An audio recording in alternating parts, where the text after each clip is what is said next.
এইটো এটা কি বস্তু ওলালে ন্যাশনাল হাইৱেটো গুৱাহাটীৰ মাজেদি নহয় নেকি কি ধৰণৰ এটা ৰাস্তা এটা খালি আমি চেঞ্জ কৰিছোঁ বুলাই দিলে গুৱাহাটীৰ মাজে বাবা ইয়াতে মেডিকেল কলেজ আছে ইয়াতে নাৰ্ছিং কলেজ বোলে নাড্ডা গৈছে নাড্ডাটো গাড়ীৰ পৰা এক মুহূৰ্তটো নামা নাই কি যেন কম্পেৰিজন কৰে গেষ্ট হাউচত গাড়ীত উঠিছে কলাক্ষেত্ৰত গাড়ীত নামিছে ফুটপাথৰ পৰা কোনোবা মানুহে ৱেভ কৰিছে এইটোতো কোনো পদযাত্ৰা কৰা নাই জেপি নাড্ডাই 9:30 বজাত পাৰ্মিশ্যন খুজিছে স্কুল হয়নে নহয় এইটো সময় কলেজ হয়নে নহয় এইটোতো মই কংগ্ৰেছক ভালৰ কাৰণে এডভাইচ দিছোঁ যে এনেই ভোট নিদিয়ে আৰু এইবিলাক কৰিলে আৰু নিদিব মানুহে জিএছ ৰোডটো ব্যৱহাৰ নকৰিব যে জিএছ ৰোড আৰু চানমাৰী ৰাস্তাটো দুটা ৰোড এভইড কৰিব দিছোঁ গুৱাহাটী এভইড কৰিব দিয়া নাই আৰু তাতে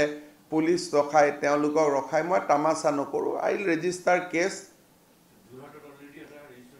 আৰু তেওঁলোকৰ যি দুজন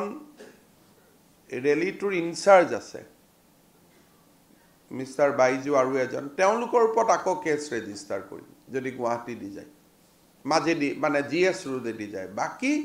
নেশ্যনেল হাইৱেত যিমান মানুহ আনে ইভেন নেশ্যনেল হাইৱেও 9:30 বজাত কি অৱস্থা হৈ থাকে আপোনালোকে কওকচোন গড়চুক